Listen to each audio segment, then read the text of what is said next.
खुदावंद के मुकद्दस नाम में आप सबकी सलामती हो। आज सुबह हमने गलतियों के खत के 6ठे बाब की दूसरी आयत से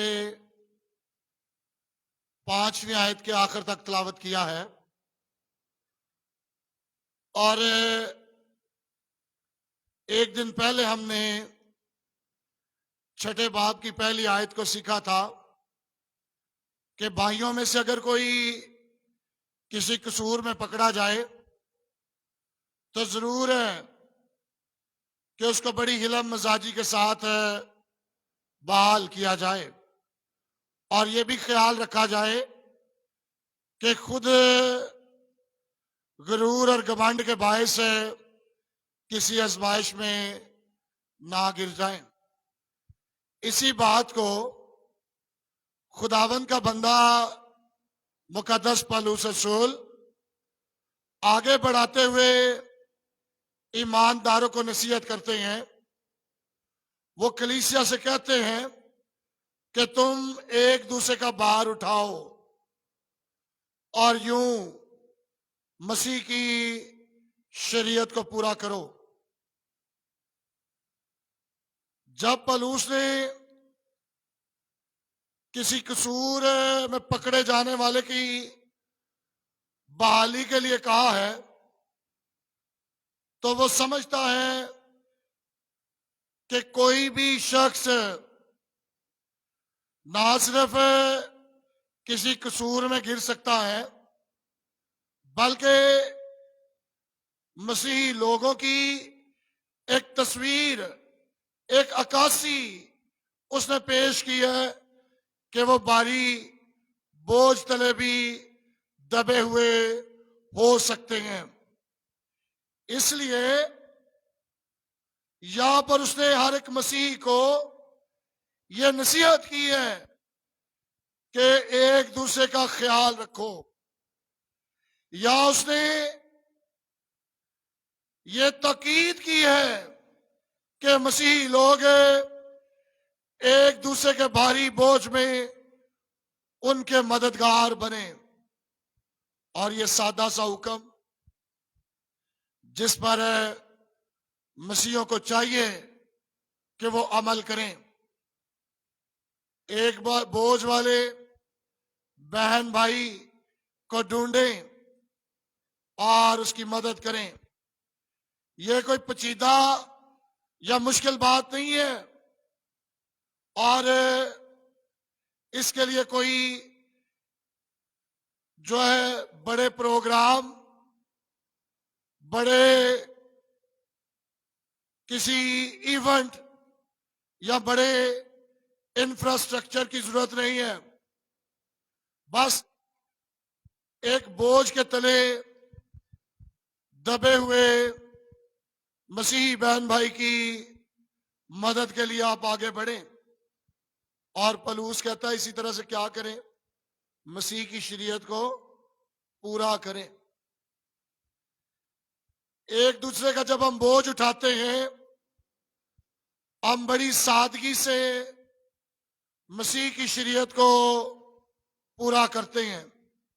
और अगर आप यूहन्ना 13वां बाब और 34वीं और 35वीं दो आयत मेरे साथ पढ़ें। यूहन्ना की इंजील 13वां बाब और उसकी 34वीं और 35वीं दो आयत खुदावंद के कलाम में इस तरह से लिखा है।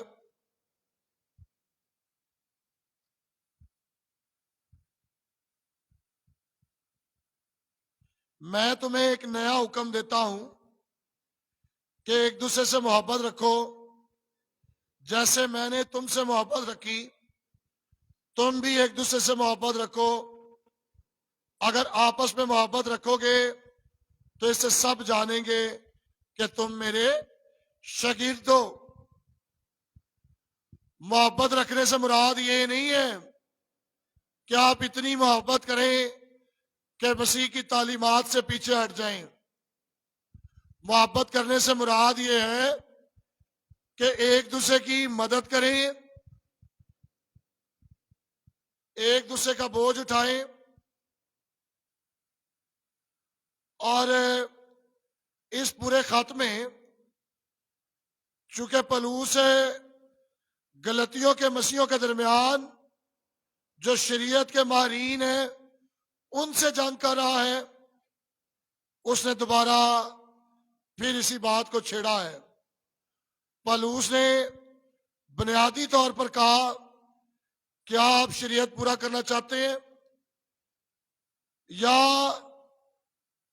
आपको एक शरीयत दी गई और वो शरीयत ये है कि आप मसीह का बोझ उठाएं और उसे पूरा करें, क्योंकि खुदावंद ने मसीहों से जो शरीयत की तकमील चाहिए वो यही है कि एक दूसरे से मोहब्बत रखें और उनका बोझ उठाएं।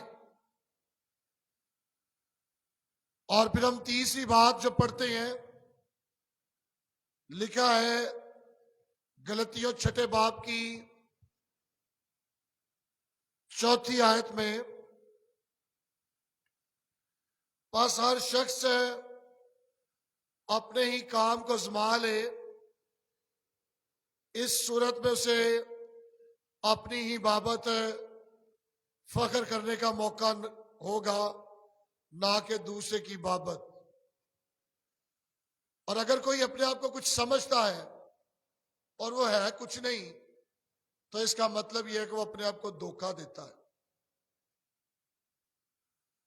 और घमंड या फख्र हमें एक दूसरे का बोझ उठाने और मसीह की शरीयत को पूरा करने से रोकता है। जब हम अपने आप को दूसरों से आला, अरफा और बरतर समझते हैं तो हम घमंड की आजमाइश में गिर जाते हैं। और खुदा का बंदा पलूस कहता है, जब कोई अपने आप को कुछ समझता है और होता कुछ भी नहीं, तो ये एक तरह से वो अपनी खिदमत को दबा देता है।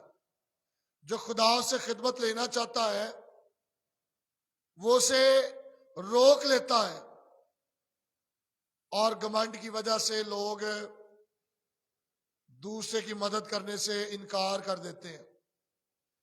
जब दूसरा उनका बोझ उठाने में मदद के लिए नहीं फिर पहुंच पाता। और मेरे जीजो, आज भी बहुत सारे लोग हैं अपने आप को दुआया तौर पर या रूहानी तौर पर मसीह को कबूल करने के बाद भी आम ईमानदारों में से अपने आप को बरतर और दूसरों को कमतर समझकर घमंड की नजर हो जाते हैं, आजमाइश में गिर जाते हैं। और ये अंधापन उनकी खिदमतों, नेमतों और तोहफों जैसी बातों पर भी पड़ा रहता है। सो जरूर है कि सबसे बड़े धोखा जो अपने आप को दूसरों से आला समझना है, ये शैतान की खसलत है। और ये ऐसी आंखें हैं जो हमेशा दूसरों को देखती रहती हैं, अंदर की तरफ नहीं देखती। और अगर कोई अपने आप को धोखा देता है तो यकीनन वो शैतान का पैरोकार है, वो यकीनन शैतानी खसलत रखता है, शैतानी खूबी रखता है कि वो अपने आप को दूसरों से आला समझने की कोशिश करता है। और आखिर में हम पढ़ते हैं, लेकिन हर एक को अपने अपने काम का जायजा लेना चाहिए। क्या लिखा है? हर शख्स अपने ही काम को क्या करे, आजमा ले। अपने आप को धोखा देने की बजाय हमें खुदा के सामने सरेंडर करने और अपने कामों को देखने की जरूरत है, ताकि हम खुद फरेबी से, खुद को धोखा देने से बच सकें। और अपनी जात में खुश होने का एक और पहलू भी है। इसका मतलब यह है कि आप जो है वो दूसरों को अपने से कमतर समझते हैं, तो यह बहुत ही खतरनाक किस्म का जो है वो आजमाइश का खतरा है। लिहाजा एक दफा फिर पलूस कहता है 4th आयत में, बस हर शख्स अपने काम को आजमा ले, और इस सूरत में उसे अपनी ही बाबत फख्र करने का मौका होगा, ना कि दूसरे की बाबत, क्योंकि हर शख्स अपना ही बोझ उठाएगा। बाइबल एक ऐसे दिन के बारे में बताती है जब हमारे कामों को खुदावंद जो है वो जांचेगा, आजमाएगा। जब खुदावंद अदालत करेगा, उस दिन हर शख्स पर उसका अपना बोझ होगा जिसका उसने हिसाब देना होगा। ये बिल्कुल एक दूसरे का बोझ उठाने के मुतजाद है, और हर एक अपना बोझ खुद उठाएगा। पलूस ने खुदा के सामने जो हमारी जवाबदेही है, यहां पर वो बात की है। यहां पर मदद के ताल्लुक से बात नहीं हो रही, और पलूस का जो इस्तेमाल करदा लफ्ज 6ठे बाब की 5वीं आयत में है, वो आम इस्तिलाह से हटकर है। अपना बोझ या अपना मुआवजा या अपना एहतसाब वो खुदा के सामने अदालत के दिन पेश करना पड़ेगा।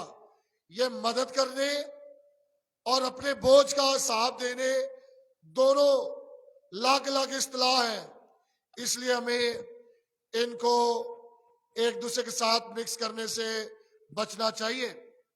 और खास जो 3 बातें आज सुबह आपने अपनी जिंदगी में लेकर जानी है, एक दूसरे की मदद करें, घमंड और फख्र से बचें, और अपना एहतसाब देने के लिए अपने आप को आजमाएं कि अदालत के दिन हमें अपने दिए गए बोझ का हिसाब देना है। सो खुदा में इन तीनों बातों को समझने, सीखने और इस पर अमल करने की तौफीक बख्शे। आमीन। आइए अपने सर को झुकाएं और दुआ मांगें।